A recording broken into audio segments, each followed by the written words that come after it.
after the true Selahaddin went back to Damascus. And the narration mentioned that one wet day he went to visit the Hajis. And when he came back, it was cold, it's wet. He became ill. And every day his state got worse. And Al-Imad mentioned, I was with Selahaddin when he was ill. He says, by Allah, every time Selahaddin became more ill, it was as though his trust in the rahmah of Allah just increased. He said, the weaker his body got, the stronger his trust in Allah became.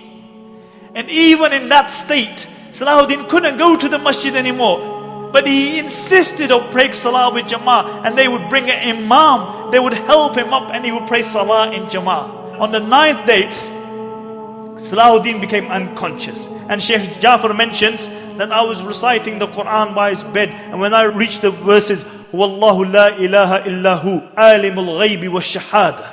He is Allah and no Lord besides Him, the knower of the unseen. He says, Selahaddin had been unconscious for a while, and I heard a faint voice saying, Sahih, you have spoken the truth. And he mentioned, for 3 days I recited the Quran by the bed of Selahaddin. And he said, on the final day when he passed away, I reached the verse, La ilaha illahu alayhi tawakkaltu. There is no God but Allah, and upon Him I trust.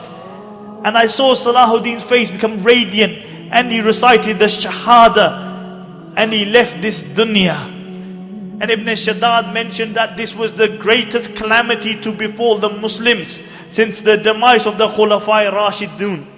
Ibn Shaddad mentions that many times I had heard the saying that I wish I could die on this place. And I always thought that this was an exaggeration.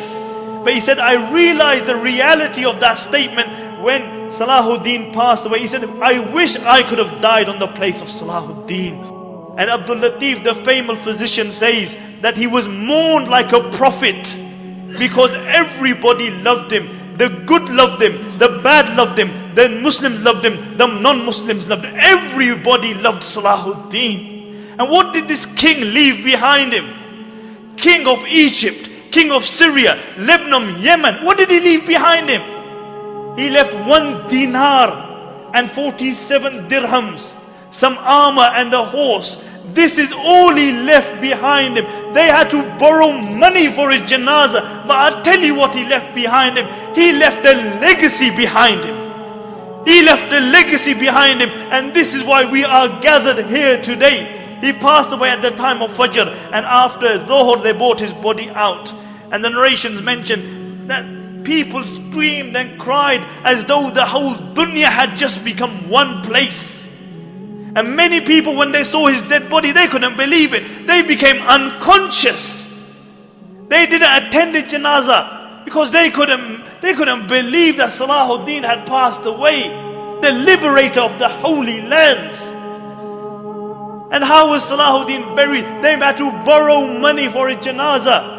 And Qadi Fadil gave a fatwa that Selahaddin should be buried with his sword, so that on the day of judgment when he's resurrected, and one of the 7 people who is under the shade of Allah is Imamun Adilun, a just ruler. When he's under the shade of Allah subhanahu wa ta'ala, he is leaning upon his sword.